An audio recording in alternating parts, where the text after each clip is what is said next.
Good evening, everyone, and welcome to the 30th anniversary of the greatest animal rights organization on the planet. Woo!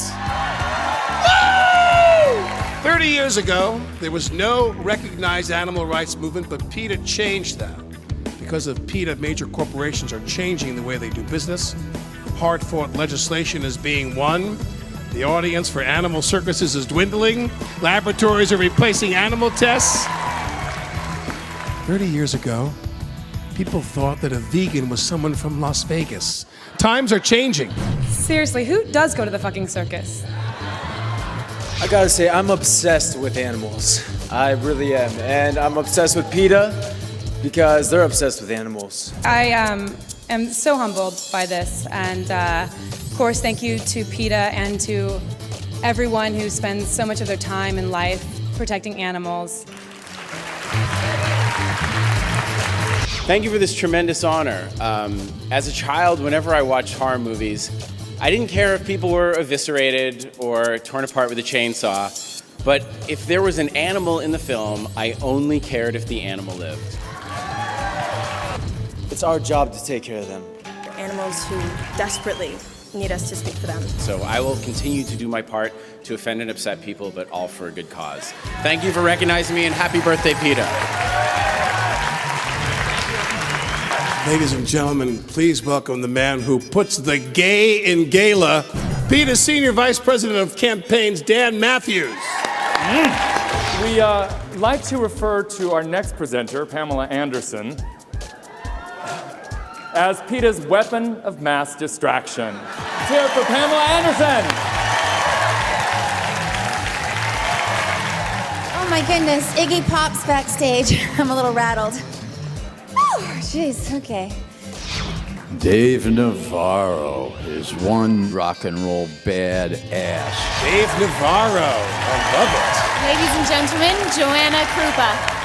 You know, my manager called me up and said, there's this photo shoot going on, and it's in the nude, and I said, okay. Woo! My first award ever and the best one I can ever get. Thank you, PETA. I gotta say, animals are beautiful. Without animals on this earth would suck. It really would. I also want to commend you guys on your undercover work. This is something that people need to fucking know about to begin with. It's like a ripple in the water spreading. Please continue to stand up with me and speak your mind for these poor, innocent animals. All right, thank you very much. Because they can't speak for themselves. We're their voice. I'm truly honored. Thank you, PETA. I love you. Ladies and gentlemen, Leah Michelle.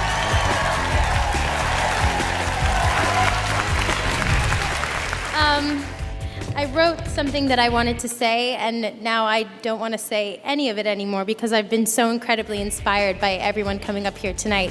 But, you know, my mother told me growing up, she said, you have to stand for something in life or you fall for everything. And so this is what I stand for, and as long as I have a voice, I promise to use it. So thank you so much to PETA, and congratulations. Thank you. It's time now to present one of PETA's highest honors, the Nancy Alexander Award. This is the Heisman Trophy for animal activists. That's football, Dan Matthews. That's a football reference. It must be so nice being Nancy Alexander and having a big award named after you. I wouldn't know, of course, because there is no Alec Baldwin Award at PETA. I mean, really, Ingrid, what do I have to do to get an award named after me? Take my clothes off?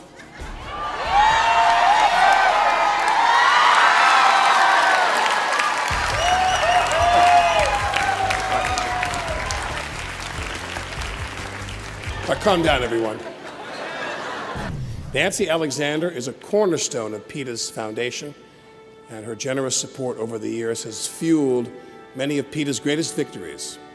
Please welcome a total liberationist and formidable activist, Nancy Alexander. It is my great pleasure to present the Nancy Alexander Activist Award to Christina Chow.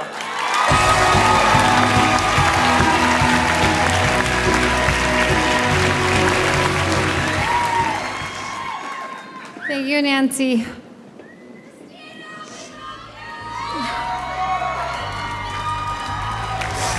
It is my great honor to receive this award. It means so much to me. Although you wouldn't know it to look at them, these next two presenters have been with PETA for almost 20 years, which obviously means they were hired when they were 8. Please welcome PETA Senior Vice Presidents Lisa Lange and Tracy Ryman. Lisa and I have worked with remarkable activists over the years, and tonight we're here to honor 2 of them. This award is the only one this evening that will come as a surprise to the recipients. 2 people who also happen to be mother and daughter, Emily and Rose McCoy. We're delighted to see that Emily's kind and beautiful daughter, Rose, has not fallen far from the tree. At 9 years of age, Rose is sweet yet disarming to every one of the hundreds of people she asks, "Why do you eat animals?" Or, "Why do you want to make that poor horse take you round the park?" Emily and Rose, would you both please come up? I don't have anything prepared to say. I don't know. This is the future right here.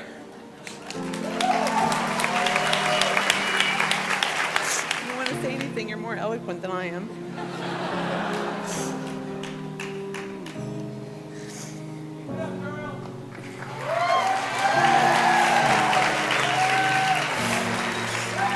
Even just say thank you. You can just thank them and promise you'll keep up the good work. Well, I want to thank Ingrid. I think she's the best. I think she's the real hero of the animals.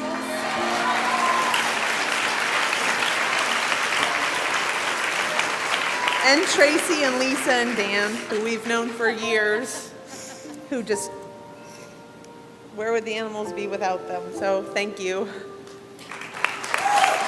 Hi, before we get into this prepared thing here, I just wanted to first say that I feel like I'd be remiss if I didn't acknowledge the reason that I'm vegan and because it's my beautiful wife, Summer, and she's here tonight, and she's why I'm vegan, why both of our children are vegan, and it's not always easy to do, so thank you. I love you, Summer. I don't have a wife. What a great organization and what a great night for the animals.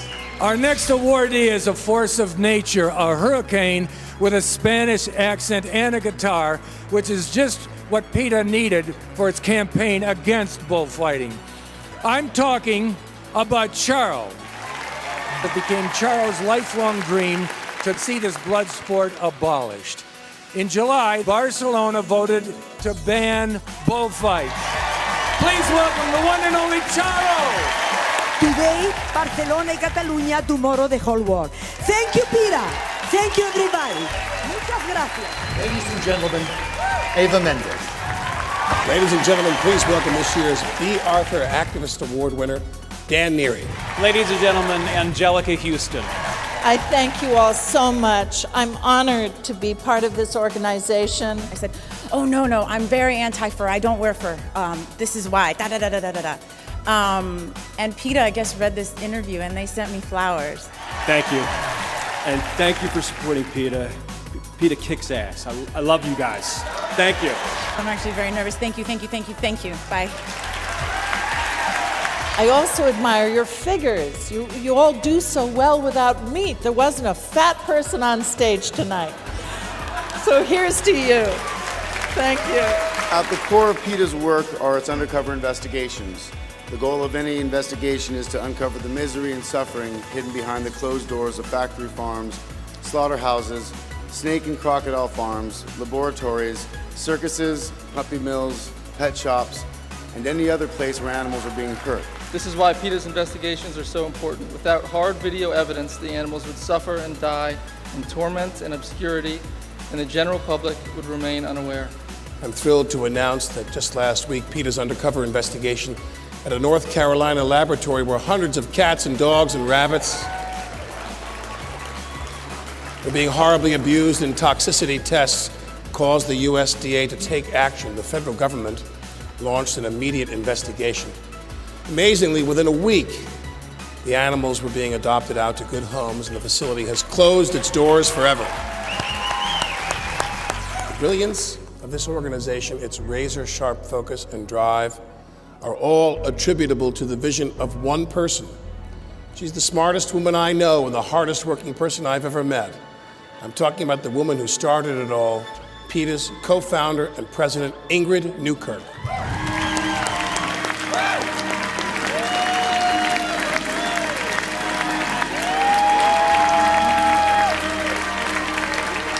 Thank you very, very much.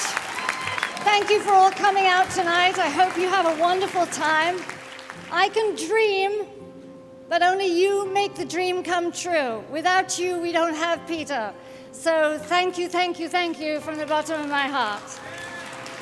Please, you've heard it all tonight, but remember the beauty and the wonder and the intelligence and the marvelous attributes that animals have. They are truly wonderful, as someone else said. And please pass that on to everybody you know, because people just don't understand enough.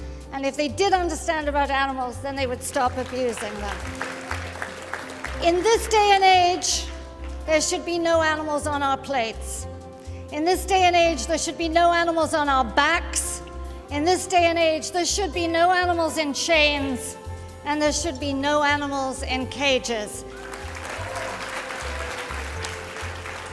It's about 100 years ago, actually, that there was the first rights march for women. It was 100 years ago that the NAACP started. And one of the things that those movements have in common with ours is that they were considered outrageous in their time. And I think that when we look back, or our grandchildren look back, none of the things that we say about animal liberation will be outrageous anymore. At PETA, we have our eye on the prize. So we are just deeply grateful to all of you for being here.